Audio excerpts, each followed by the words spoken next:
మొంతా తుఫాన్ నేపథ్యంలో కృష్ణా జిల్లా పోలీసులు సామాజిక మాధ్యమాల వేదికగా అసత్య ప్రచారం చేసే వారిపై కఠినంగా చర్యలు తప్పవని జిల్లా ఎస్పీ విద్యాసాగర్ నాయుడు తెలిపారు. గత ఘటనల వీడియోలు, ఫోటోలను ప్రస్తుత ప్రమాదాలుగా చిత్రీకరించి ప్రజలను భయభ్రాంతులకు గురి చేయకూడదని హెచ్చరించారు. పోలీసు, రెవెన్యూ శాఖల సమన్వయంతో పనిచేసి ప్రజలను సురక్షితంగా పునరావాస కేంద్రాలకు తరలించామని తెలిపారు. పునరావాస కేంద్రాల వద్ద శాంతి భద్రతలకు విఘాతం కలిగిస్తే చర్యలు తప్పవని, ప్రజలు పోలీసు సూచనలను పాటిస్తూ సురక్షితంగా ఉండాలని ఎస్పీ విజ్ఞప్తి చేశారు. కి సంబంధంగా జిల్లా అడ్మినిస్ట్రేషన్ మరియు పోలీస్ డిపార్ట్మెంట్ సంయుక్తంగా ఎడిక్వేట్ మెజర్స్ తీసుకున్నాం జరిగింది తుఫాన్ని హ్యాండిల్ చేసే దానికోసం.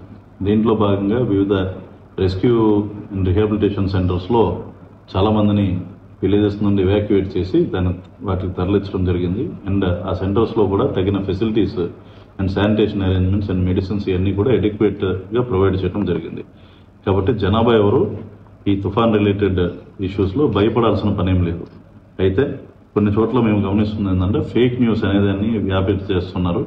ముఖ్యంగా పాత వీడియో క్లిప్పింగ్స్ ఇట్లాంటివి పెడుతూ ఇది ఫలానా చోట తీరంలో ఇది కొట్టుకుపోయినాయి, లేదంటే ఫలానా చోట ఇబ్బందులు జరుగుతున్నాయి, ట్రాఫిక్ అంతరాయం ఏర్పడుతుంది, లేదంటే చెట్లు పడిపోయినాయి, ఇట్లాగా డిఫరెంట్ ప్లేసెస్లో కొన్ని old photos and data use చేసుకుని కూడా రాంగ్ థంబ్నెయిల్స్తో సోషల్ మీడియా ప్లాట్ఫామ్స్ మీద, అంతేకాకుండా యూట్యూబ్ థంబ్నెయిల్స్తోనూ సరైన సమాచారం కాకుండా తప్పుడు సమాచారం అనేది వ్యాపకం చేస్తున్నట్టు మా దృష్టికి వచ్చింది. కాబట్టి we are warning each and every one of them not to do this.